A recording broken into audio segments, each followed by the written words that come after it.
Imagine this. You're at home enjoying a quiet day when suddenly a group of so-called officers shows up at your door. They flash badges, wave around fake papers, and claim they're here to arrest you, sent by your very own HOA. But what they don't know is that you're not just any homeowner. You're the chief of police, and in that moment, the entire game changes. Dothy is one of those mornings that seem too ordinary to be memorable. The sun had just risen over the neighborhood, painting the roofs of the homes in soft golden light. Birds chirped, sprinklers hissed in the distance, and the familiar sound of garage doors opening echoed down the street. For most people, it was a day like any other. For me, though, it would become a day I would never forget. I had just finished my morning coffee when I heard a knock on the door. It wasn't the kind of casual knock a neighbor would give if they were dropping off mail or saying hello. No, this was firm, rhythmic, almost rehearsed. The kind of knock meant to demand attention. I paused for a moment, mug in hand, and glanced through the small glass panel near the door. That's when I saw them. 3 men stood on my porch. They were dressed in dark uniforms, the kind that vaguely resembled police attire, complete with badges clipped to their shirts. They had radios clipped to their belts and carried folders tucked under their arms. At first glance, they looked official, convincing enough that a casual observer would assume they were law enforcement, but I wasn't a casual observer. Something about them was off. For one, their uniforms didn't match. The shades of blue were slightly different, the stitching inconsistent. The patches on their sleeves bore no resemblance to any local agency I knew, and the badges, they glinted in the sunlight, but the designs were generic, almost like they'd been ordered online. To most people, this would have gone unnoticed. To me, every detail screamed fake. I opened the door slowly, standing tall but calm. "Can I help you?" I asked. The man in front, clearly the one playing the role of a leader, stepped forward. He held a clipboard with a few papers attached. His voice was authoritative, but there was an edge of nervousness beneath it. "Yes, sir, we're here on behalf of the Homeowners Association," he said. "We have a warrant for your arrest. You need to come with us immediately." The words hung in the air, heavy and absurd. I blinked at him, pretending to be confused. "A warrant from the HOA," I repeated as if I needed clarification. Yes, the man insisted, shifting uncomfortably. "A failure to comply with HOA regulations, unpaid fines, and repeated violations. You are to be taken into custody." My eyebrows arched slightly. This was interesting, very interesting. Most homeowners might have panicked at that moment, maybe even gone along out of fear. After all, 3 officers in uniform showing up on your doorstep claiming to have authority is intimidating. But not me, because I knew 2 things that they didn't. First, the HOA has no power to issue warrants. That's a legal process handled by the courts, not a neighborhood board. And second, I wasn't just another homeowner. I was the chief of police, but I didn't reveal that yet. Instead, I decided to let them play out their charade a little longer. "Can I see this warrant?" I asked politely. The leader quickly pulled a paper from his clipboard and held it out. I took it carefully, scanning the document. It was laughable. The formatting was wrong, the wording vague, and it lacked any legal seal or judge's signature. At the top, in bold letters, it read, HOA Enforcement Order. Not court order, not warrant, just an intimidating piece of paper meant to scare someone into compliance. I looked back at the men, who were now shifting impatiently, as if waiting for me to comply without question. "This doesn't look like any legal warrant I've ever seen," I said slowly. The leader's jaw tightened. "Sir, refusal to comply will result in further charges. We can do this the easy way or the hard way." I almost laughed at that, but I kept my expression neutral. "Tell me something," I said, tilting my head. "Which department are you with?" He hesitated for a split second, then rattled off something that sounded official but didn't actually exist. Some made up a special enforcement division he tied to the HOA. His partners nodded silently, backing up the story. I let the silence linger, studying them. The longer they stood there, the more obvious it became that they were nervous. Their posture was stiff, their eyes avoided mine, and their confidence was slipping with every passing second. Behind them, a few neighbors had started to notice the commotion. Curtains shifted, blinds cracked open. People were watching, whispering. In this community, any sign of trouble spread like wildfire, and that's exactly what the HOA counted on, public embarrassment to keep homeowners in line. But today, they had chosen the wrong target. Still, I wanted to explore just how far they were willing to take this act. So, I said, folding the fake warrant neatly and handing it back. You're here to arrest me over grass height and paint color. The leader stiffened. Among other violations, yeah. And you believe you have the authority to do that? I asked, my tone steady but firm. Yes, sir, he said, his voice cracking ever so slightly. We suggest you cooperate. At that moment, I could have ended the charade. I could have flashed my badge, called them out, and put an immediate stop to their little performance. But I wanted the neighbors to see, to understand exactly how far the HOA was willing to go. This wasn't just about me. It was about every homeowner who had ever been bullied, intimidated, or silenced by the HOA overreach. So I crossed my arms and leaned against the doorframe. All right, I said casually. Let's say for the sake of argument that I believe you. What happens next? You put me in handcuffs, take me away. Where exactly are you planning to take me? The men exchanged uneasy glances. One of them mumbled something about HOA headquarters. Another said a processing. Their stories didn't match, and the cracks in their performance grew wider by the second. I almost felt sorry for them. Almost. Finally, I decided it was time to turn the tables. I reached into my pocket and slowly pulled out my wallet. Their eyes followed my every move, perhaps expecting me to hand over some kind of identification or even money to make the problem disappear. Instead, I pulled out my badge. The sunlight caught the metal as I held it up for them and for the growing number of neighbors watching from across the street to see. A funny thing, I said calmly. I happen to know a little something about warrants, because I'm the chief of police. The color drained from their faces instantly. The leader's mouth opened and closed like a fish gasping for air. His partner shifted nervously, looking anywhere but at me. I took a step closer, lowering my voice, but making sure they heard every word. And what you're doing right now, I continued, is called impersonating a police officer. It's a crime, a serious one. The silence that followed was deafening. Even the birds seemed to have gone quiet. The neighbors were no longer just peeking through blinds. They were out on porches, phones in hand, recording the entire scene. The leader stammered, trying to salvage the situation. We were just following orders from the HOA board. I raised an eyebrow. Oh? Ho-ho!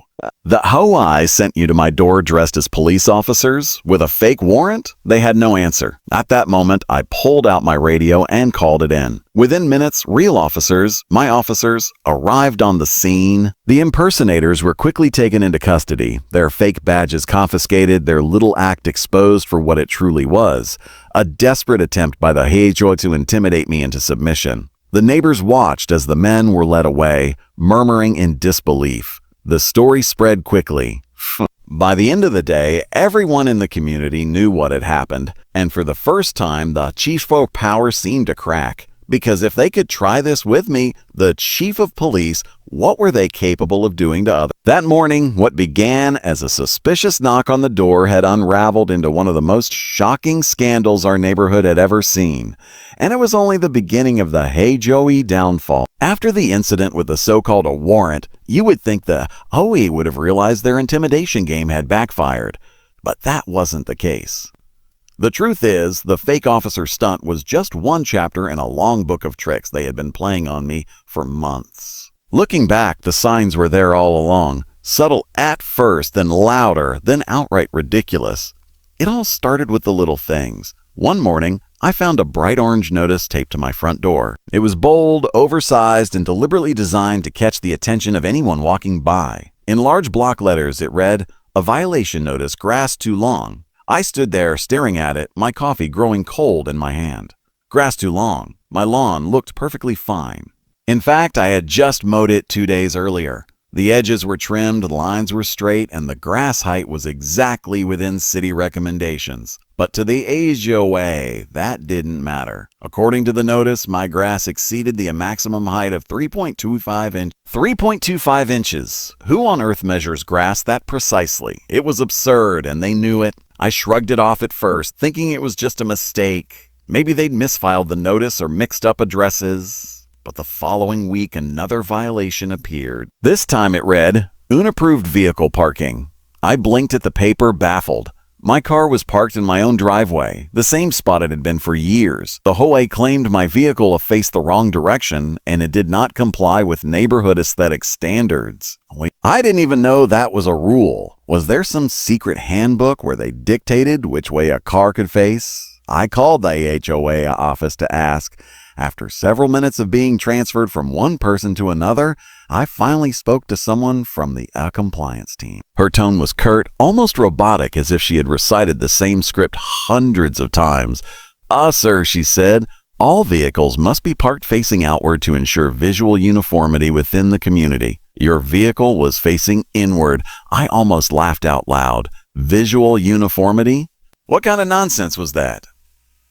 Cars aren't soldiers on parade. They're just cars. Still, I didn't argue too much. I flipped my car around just to avoid another fine. But deep down, I knew this wasn't about rules. This was about power. And sure enough, the notices kept coming. The third one claimed my mailbox was the wrong shade of black. According to the HOA, the community required a classic matte black, while mine was apparently a semi-gloss black. I held the letter in disbelief, wondering how many people in the neighborhood had even noticed my mailbox shine in the first place. Next came the accusation about trash bins. They claimed I had left my bins out for a more than 12 hours past pickup. Except there was one problem. I had taken them in the same evening. I had proof, doorbell camera footage showing me rolling them inside just after sunset. When I presented the footage, the HOA dismissed it. The HOA dismissed it. They said, cameras can be misleading. It was time-stamped, clear, undeniable. Still, they refused to retract the violation. It became clear that the HOA wasn't just enforcing rules. They were inventing them, creating problems out of thin air, and every notice came with a fine $50 here, $75 there, sometimes even $100. If you didn't pay, the fine stacked interest piled on and threats of legal action followed. I knew what they were doing. They weren't after compliance. They were after control. They wanted homeowners to feel small, powerless, boxed in, and the more ridiculous the rules, the more people would bend just to avoid the hassle. But they underestimated me. I kept records of everything. Every notice, every letter, every fine, every phone call. I kept a binder neatly organized with dates, times, and proof of compliance. I wasn't just a homeowner. I was also someone trained to recognize patterns of manipulation, intimidation, and abuse of authority. And what I saw here was a textbook case. Still, the HOA wasn't finished. They escalated. One afternoon, I came home to find a large sign staked in my yard. In bold red letters it read, "A property in violation subject to HOA enforcement." It was the kind of sign you'd expect to see at a condemned building or a construction site, not in front of a perfectly well-kept home. Neighbors slowed their cars as they drove by, staring, whispering, wondering what crime I had committed against the almighty HOA. I pulled the sign out of my lawn and marched straight to the HOA office. The receptionist barely looked up when I walked in. "I'd like to know why this sign was placed in my yard," I said, holding it up. She sighed, shuffled some papers, and replied, "It's standard procedure for repeat offenders." I asked, raising an eyebrow. "According to you, my mailbox is too shiny, my car faces the wrong way, and my grass grows faster than your tape measure can handle. Those aren't violations. Those are excuses." Her expression didn't change. "If you have concerns, you can file an appeal with the board." I knew exactly how those appeals went. You sit in a room, they read the charges, you explain yourself, and they vote unanimously against you. It's a kangaroo court, a performance designed to give the illusion of fairness while delivering the outcome they've already decided. But I wasn't just any homeowner. I had patience, persistence, and a position that gave me insight into how real enforcement worked. And the HOA dirty tricks? They weren't just unfair, they were illegal. The more I investigated, the more I realized they were doing this to others too. An elderly couple down the street had been fined for having unauthorized flowers in their garden. Apparently, the board had only approved certain types of plants. A single mother was cited for her child's bicycle being left on the porch. Another family received a violation because their curtains were too brightly colored. The HOA wasn't protecting property values. They were weaponizing rules to squeeze homeowners into submission. The scariest part was how effective it was. Many people simply paid the fines to avoid conflict. Some even apologized to the board for things that weren't even violations just to stay out of trouble. The HOA thrived on fear, and fear made people compliant. But I wasn't afraid. Every time they tried a new trick, I documented it. When they claimed my shutters were the wrong width, I measured them with a tape measure and photographed the proof. When they fined me for unauthorized guests, I showed visitor logs that proved otherwise. Every piece of evidence went into my growing binder, a mountain of documentation that showed a clear pattern of harassment. Eventually, the HOA tricks became so desperate it bordered on comedy. One notice accused me of disturbing the uniformity of the neighborhood because I had placed a potted plant near my front steps. A single potted plant. Another said my garden hose wasn't wound tightly enough on the reel. Who fines people for a loosely coiled hose? The answer, my HOA. But here's the thing about dirty tricks. They only work when the other side plays along. And I wasn't playing. With every false notice, with every baseless fine, with every fabricated rule, I grew stronger. My binder grew thicker. My case grew clearer.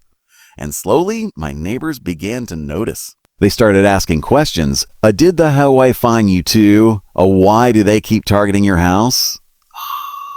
Can they really do that? And that's when I realized something important. The HOA had overplayed their hand. By targeting me so aggressively, they had exposed their tactics to the entire neighborhood. Boom. People who once shrugged and paid their fines were now paying attention. They saw the absurdity, the pettiness, the corruption. The HOA dirty tricks weren't just backfiring on me.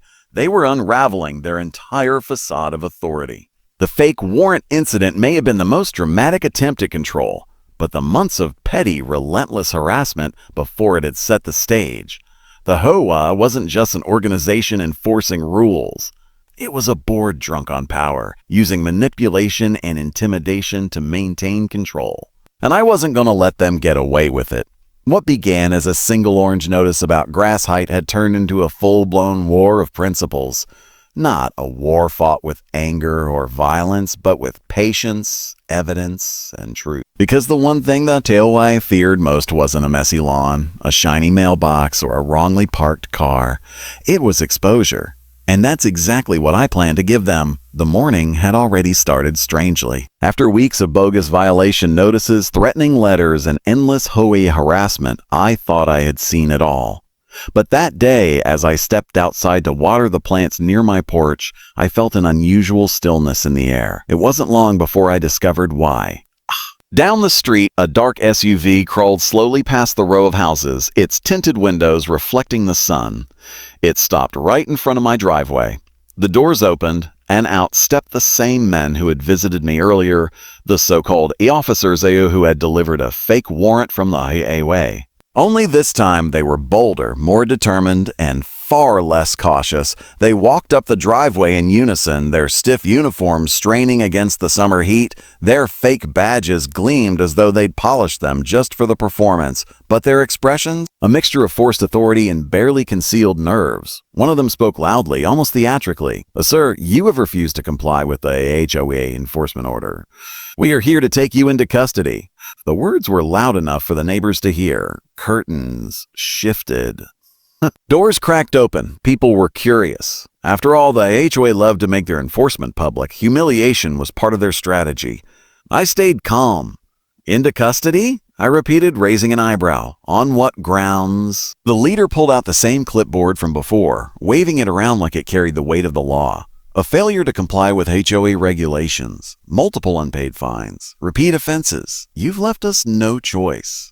He gestured to his partners, and in a practice motion, they stepped closer as if preparing to escort me away.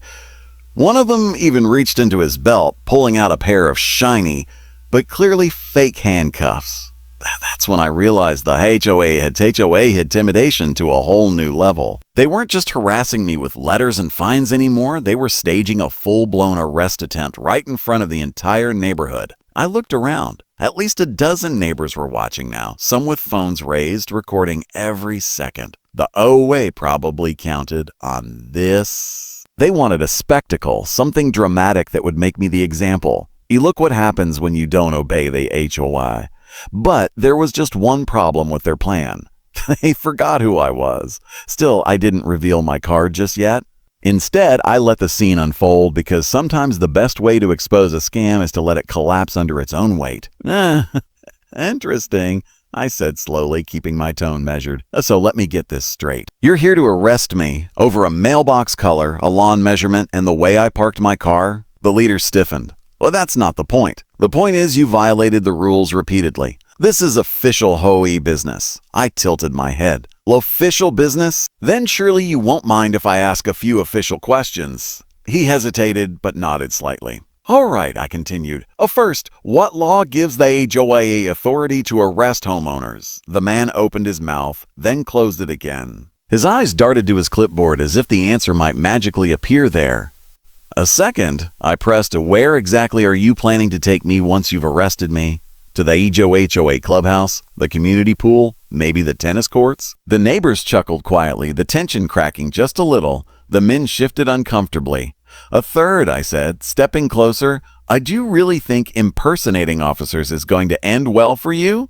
That last question hit hard. Their confidence wavered. The one holding the fake handcuffs lowered them slightly, his face flushing red. The leader tried to regain control. Look, sir, we don't want to make this harder than it needs to be. Cooperate now, and we'll resolve this quietly. Quietly? That ship had already sailed. The entire street was watching, and several cameras were recording. At that point, I decided the charade had gone far enough. With deliberate calm, I reached into my pocket, pulled out my badge, and held it up high. The sunlight bounced off the metal, catching everyone's attention.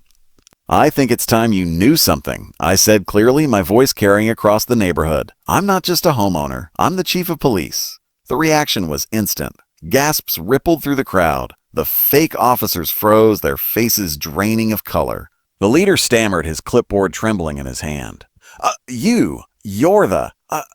That's right, I interrupted firmly. And what you're doing right now is called impersonation. It's not only dishonest, it's illegal. You've been parading around in fake uniforms, carrying fake badges, trying to intimidate people with made-up rules. The neighbors erupted in murmurs, phones zooming in closer, capturing every word. I took a step forward, closing the distance between us. The men stepped back instinctively. Tell me something, I asked. Did the HOA put you up to this, or did you come up with this brilliant idea all on your own? They had no answer. Their silence was answer enough. Here's what's going to happen, I continued, keeping my tone controlled. You're going to stop this act right now. Because the only pair of handcuffs being used today will be the real ones. On you. By now, real patrol cars had arrived, lights flashing. My officers stepped out, taking in the scene with practiced eyes. The imposters looked trapped, their performance unraveling in front of an audience they could no longer fool. The neighbors, once fearful, now stood tall. Some clapped quietly. Others shook their heads in disbelief. Everyone knew what had just happened. The HOA attempted intimidation had backfired spectacularly. The fake officers were escorted away, not roughly but firmly stripped of their fake badges and props. The clipboard, the arrest warrant, even the shiny toy handcuffs, all of it collected as evidence of the charade. As they were led into real police vehicles, the leader muttered something about just following orders. But the damage was already done. The neighborhood had seen it all, and the HOA credibility was crumbling fast. When the dust settled, I turned to the crowd of neighbors. This, I said, holding up the fake warrant, is what the HOA tried to use to scare. And if they tried it with me, how many others have they tried it with? How many more of you have been intimidated into paying fines that don't even exist? There was a moment of silence. Then voices rang out from the crowd. They fined me for my curtains. They said my kids' bikes weren't allowed outside. They told me my flowers were the wrong color. One by one, the stories poured out. Years of frustration, fear, and silent resentment suddenly found a voice. The HOA had ruled with intimidation for too long, but their biggest mistake was trying to put on a show against someone who wouldn't be bullied. That day, the fake arrest attempt became more than just a personal battle.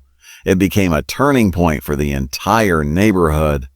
People realized they didn't have to be silent anymore. They didn't have to accept every baseless rule or arbitrary fine.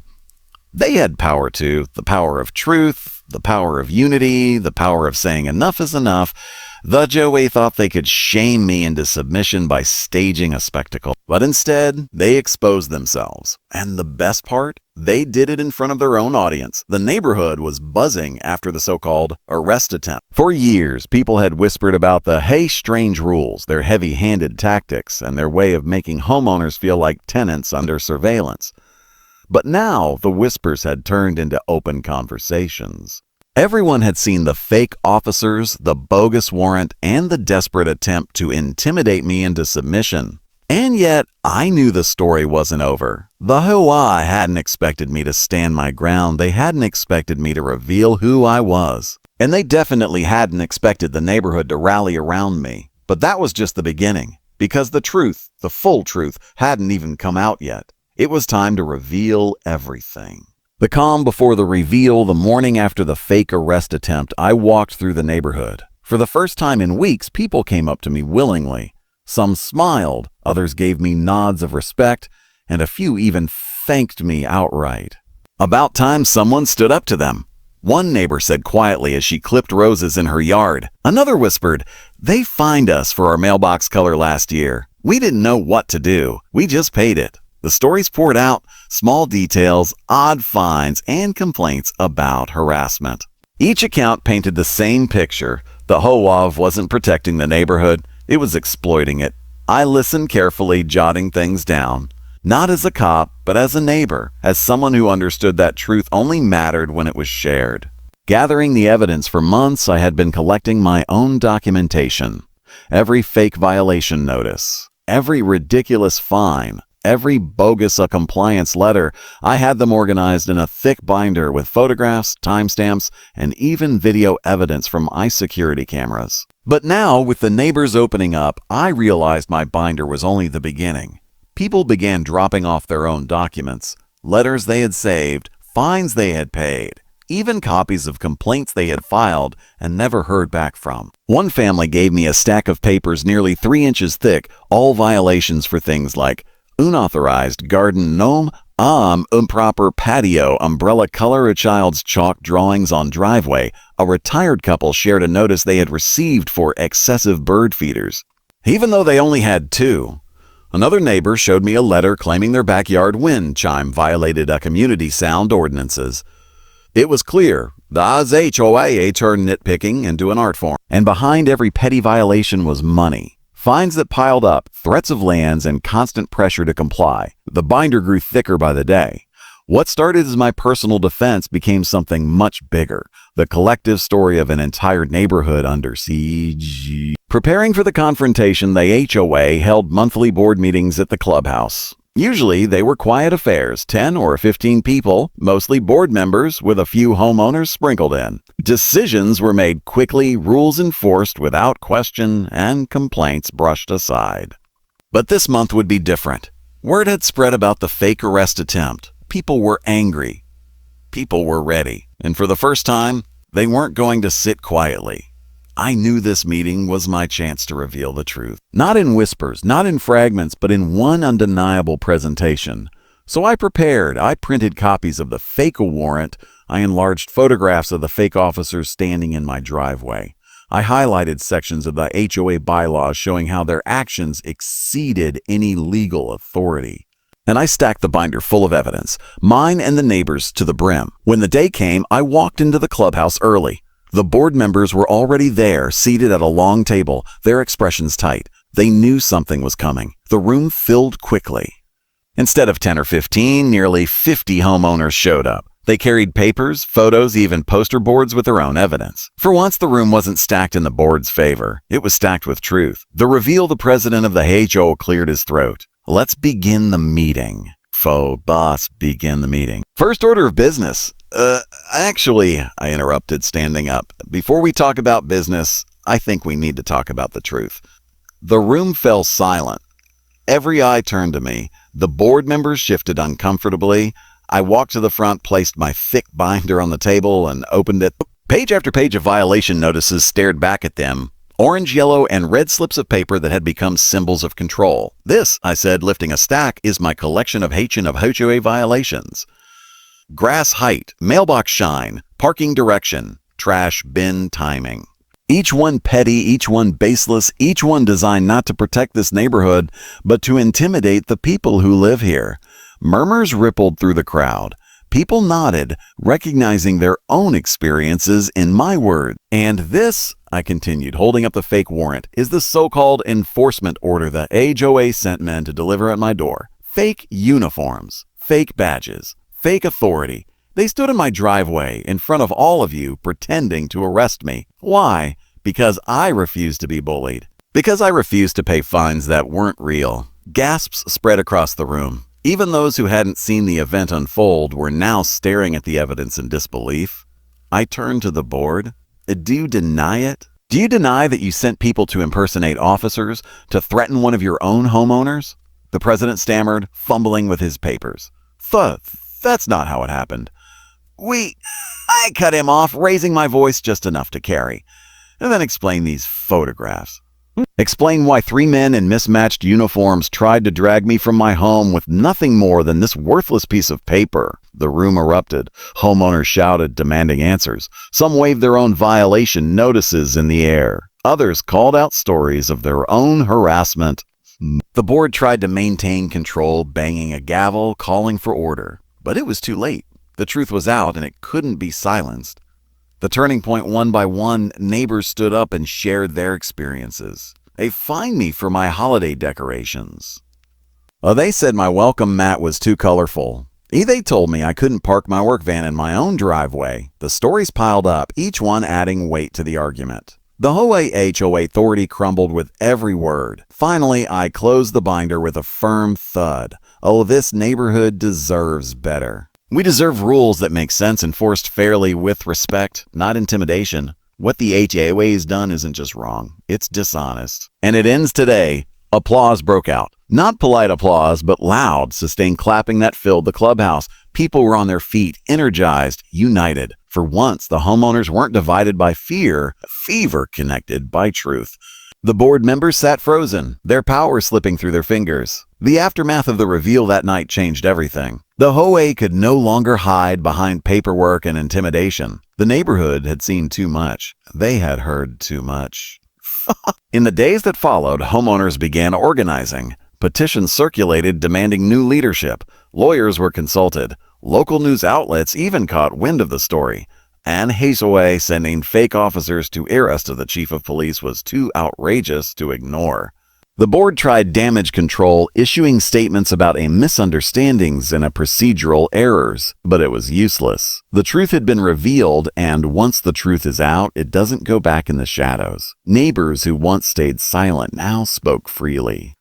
People who once felt alone in their struggles realized they weren't alone at all. The HOA had built its power on secrecy and fear, but exposure shattered both. For me, the satisfaction wasn't just personal. It wasn't about proving them wrong or protecting my own home. It was about standing up for everyone who had ever felt trapped by a system that pretended to protect, but really controlled. The reveal didn't just change the neighborhood. It inspired it. The lesson looking back, the most powerful moment wasn't flashing my badge or calling out the fake officers. It wasn't even showing the evidence binder at the meeting. The most powerful moment was watching my neighbors find their voices. For years, they had lived under a cloud of petty rules and constant fear of fines. But the moment the truth came to light, the fear disappeared. And in its place grew unity. That's the thing about truth. It doesn't just expose lies. It empowers people. It gives them the courage to say, enough. And that day, in a quiet suburban clubhouse, the truth did exactly that. The moment had arrived where silence was no longer an option. After days of mounting suspicion, unsettling encounters, and a growing realization that the HOA had crossed every imaginable boundary, the fake officers stood before me, still trying to act with confidence, as though their paper-thin act could withstand the truth. But now, the story was about to change. This was no longer about their authority or the high intimidation games. It was about truth, exposure, and reclaiming dignity. And I was ready to turn the tables. From the moment they stepped onto my driveway, I had been calm, watching, observing, and collecting every detail. Their uniforms looked presentable from a distance, But up close, the flaws were undeniable. The badges looked mass-produced, the patches were misaligned, and the papers they carried were filled with vague phrases rather than official language. For an ordinary homeowner, these theatrics might have been enough to cause panic. But for me, with years of experience in law enforcement, it was nothing but a staged performance, and now the curtain was about to fall. I stood still, letting them speak. Their words grew more aggressive as they demanded I comply with their instructions. They said fines had turned into legal charges and that the HOA had authorized them to take me into custody. It was almost laughable.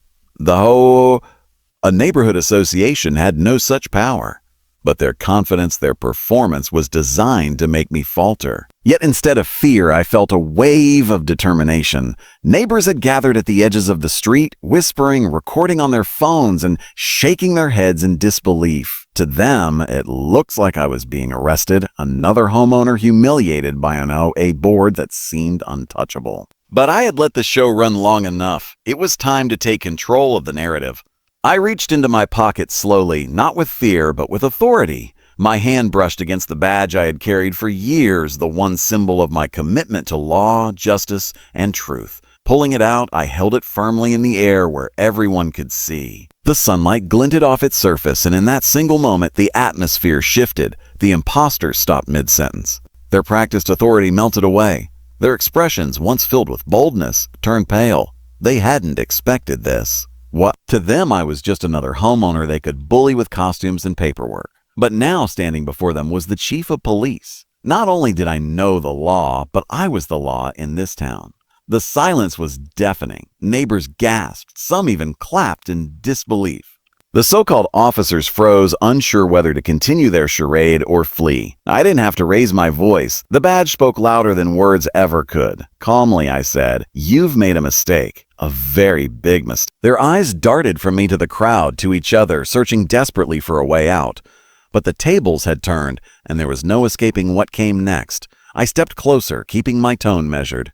"You came onto my property pretending to hold authority you do not possess.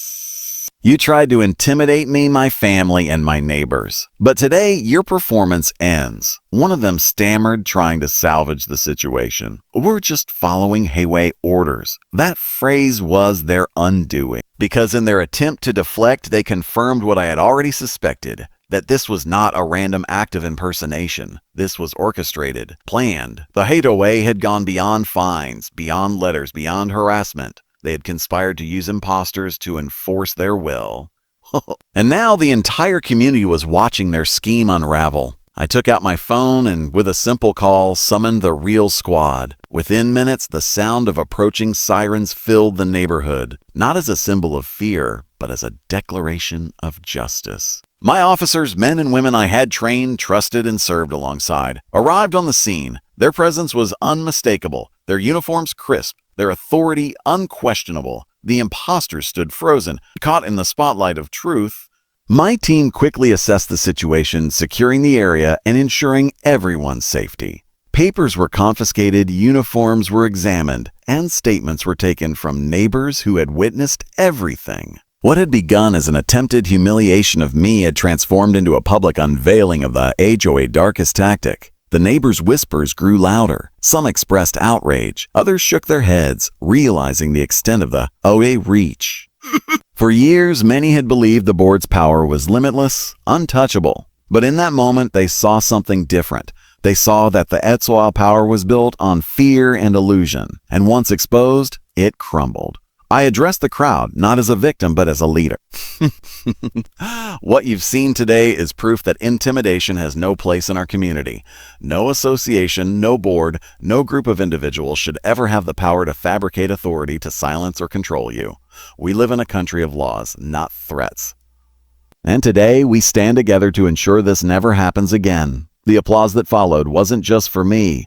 It was for the truth, for justice, and for the idea that homeowners didn't have to live in fear of those who claimed unchecked power. It was the sound of a community awakening.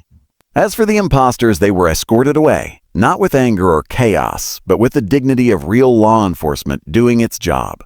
They had walked onto my property with fake power, but they were leaving with real consequences.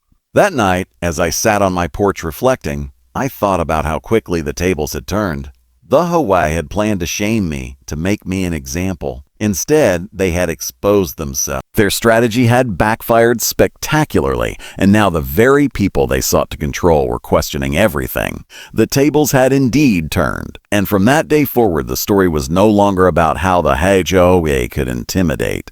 It was about how a community could resist, expose, and reclaim its voice. When the truth finally came out about the impersonators sent to your home, the community was left in shock. People could hardly believe that the HOA, the very organization that was supposed to protect the neighborhood's values and keep it running smoothly, could have been tied to something so outrageous. What followed wasn't just a small scandal. It was a turning point that exposed years of hidden mismanagement, manipulation, and intimidation by those in charge. At first, the fallout started quietly. Homeowners whispered in hushed voices, trying to make sense of what they had witnessed.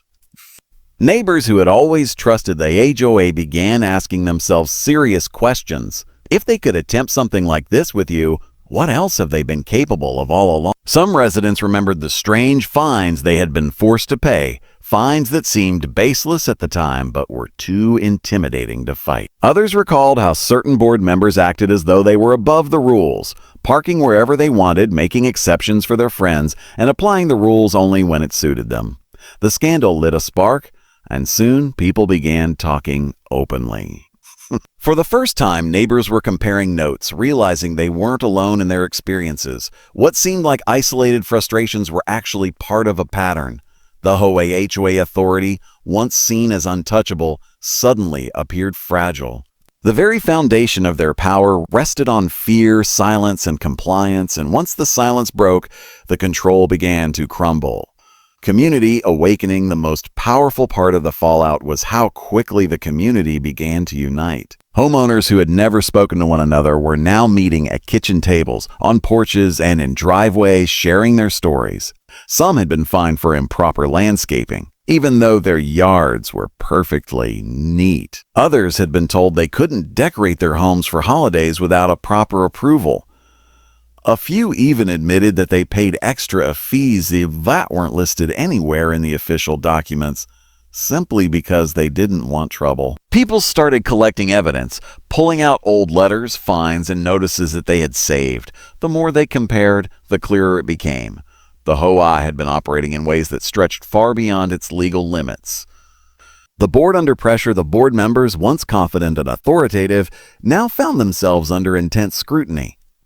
At meetings, instead of nods of agreement, they were met with a sea of questions. Residents demanded explanations about finances, enforcement practices, and the shocking incident involving the fake officers. The board tried to downplay the situation, insisting that it was a misunderstanding and that the association had nothing to do with the impersonators. But the community wasn't buying it. The timing, the pattern of intimidation, and the refusal of the board to provide transparent records all made the situation worse. People wanted accountability, not excuses. The board members who had once enjoyed power and influence began to realize they could no longer control the narrative. Their words carried less weight now because the trust that gave them authority had been shattered. Investigations and oversight soon. Outside attention was drawn to the neighborhood. Questions were raised about whether the HOA had properly followed its own bylaw. Homeowners started filing official complaints, not just with local oversight agencies, but with organizations dedicated to protecting property owners' rights. The HOA, which once operated behind closed doors, now had to open its books. Financial audits were requested, and records that had been guarded tightly were suddenly demanded by both homeowners and investigators. The board could no longer brush aside these demands. This transparency revealed something the community had long suspected. Money wasn't being managed responsibly. Certain expenses didn't add up, and funds meant for community maintenance had been used in questionable ways. Some payments were unaccounted for, and projects that were promised had never been completed, despite being budgeted for years earlier. The community takes control. The fallout also inspired homeowners to take matters into their own hands. Instead of leaving all the power in the hands of a few, residents began organizing themselves into committees, determined to ensure that the HOA could never abuse its authority again. These committees pushed for changes in leadership, demanding elections where every homeowner's voice could be heard. What was once a quiet, passive neighborhood now had an active, vocal group of residents working together. People who had once felt powerless were now realizing their collective strength. They didn't have to be afraid of the HOA anymore because they had uncovered the truth. The HOA only had as much power as the homeowners allowed it to have. The shift in culture, the most remarkable fallout, wasn't just the exposure of corruption, but the cultural shift that followed. Before, the neighborhood was filled with fear and silence. People avoided speaking up, worried that they'd be targeted with fines or unnecessary rules. But after the incident, things changed. Neighbors supported each other. They began helping one another with lawn work, maintenance, and even paperwork to make sure no one was unfairly targeted again. The same HOA meetings that used to feel like lectures from the board turned into open discussions where residents shared ideas about improving the community. The scandal had turned into an unexpected gift, a chance for the neighborhood to rebuild itself on trust, fairness, and transparency. A warning to other HOA. News of the incident spread beyond the neighborhood. Other communities, hearing about the story, began questioning their own HOA. It served as a powerful reminder that homeowners associations are supposed to serve the people, not control them. Your stand and the exposure of what had been done to you became a source of inspiration for others facing similar struggle. People realized that they didn't have to accept unfair treatment, and that speaking out could bring change. The HOA knew reality in the end. That HOA in your neighborhood was forced to accept a new reality. Their unchecked power was gone. The board was either replaced or heavily monitored, their actions now bound by transparency and accountability. Homeowners voted on new rules that ensured no one could manipulate the system again. The fallout was not just about punishment, it was about transformation. What began as a shocking scandal became the turning point that reshaped the entire community. The HOA, once feared, had become what it was always meant to be, a group that worked for the homeowners, not against them. And that was the greatest victory of all.